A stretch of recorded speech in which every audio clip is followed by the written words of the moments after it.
요즘 같은 금리 인상 시기에 우리가 조금 눈여겨봐야 되는 듀레이션 미스매치에 대해서 한번 설명드리도록 하겠습니다. 금리가 오를 때 만기가 짧은 예금 같은 상품들은 은행 입장에서는 부채입니다. 하지만 만기가 상대적으로 긴 대출 같은 경우는 은행 입장에서는 내가 장기적으로 벌어들이는 수익입니다. 또한 은행들은 대출을 통해서 수익을 얻는 것 뿐만이 아니라 다른 국채, 은행채 이런 쪽으로 투자를 하면서 돈을 벌기도 합니다. 이런 쪽으로는 되게 긴 시간 동안 수익을 얻게 되죠. 여기서 바로 미스매치가 발생합니다. 요즘 같은 금리가 오르는 시기에서는 만기가 짧은 예금 금리도 같이 오르면서 부채도 점점 더 늘어날 수가 있습니다. 1년 후에 돈을 빨리빨리 고객들한테 다시 줘야 되는 금액이죠.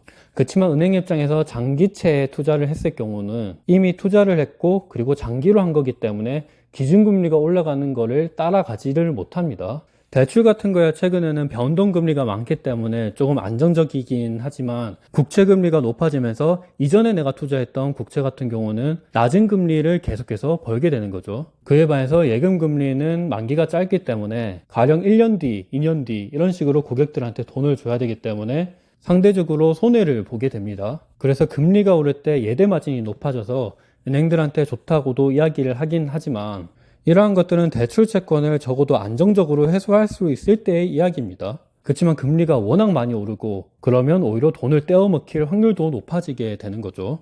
은행들의 대출 그리고 국채 투자랑 마찬가지로 증권사들의 PF도 있습니다. 보통 건설사에서 시공이 들어가고 자금이 필요할 때 증권사에서 돈을 빌려줍니다. 은행들의 대출 채권이랑 자산 투자랑도 마찬가지인 모습이 나타나겠죠. 그래서 증권사들도 이 점에 있어서 듀레이션 미스매치가 발생할 수 있습니다. 보험사들은 저축성 보험이 가장 큰 예일 것 같아요. 2000년대 초반쯤에 보험사들은 30년 동안 투자를 하면 10% 금리를 줄게 이런 저축성 보험들을 많이 팔았습니다. 어찌 보면 그거는 고정금리죠. 30년 뒤에 내가 10%만큼의 금리를 줘야 되는 그런 구조를 가지고 있습니다.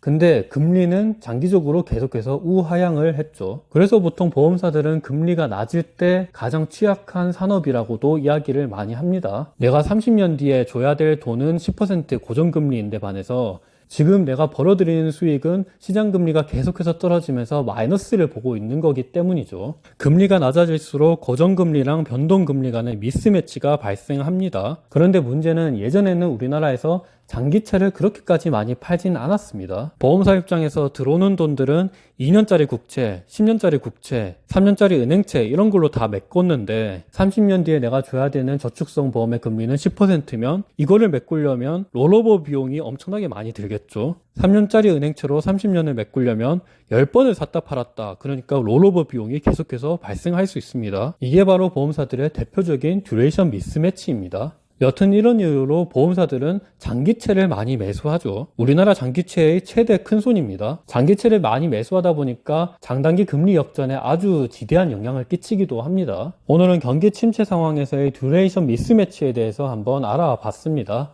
특히 은행, 증권, 보험 이런 쪽으로 투자하는 사람들한테는 꼭 한번 알아두셔야 될 내용이니까 참고해 주시면 좋을 것 같습니다.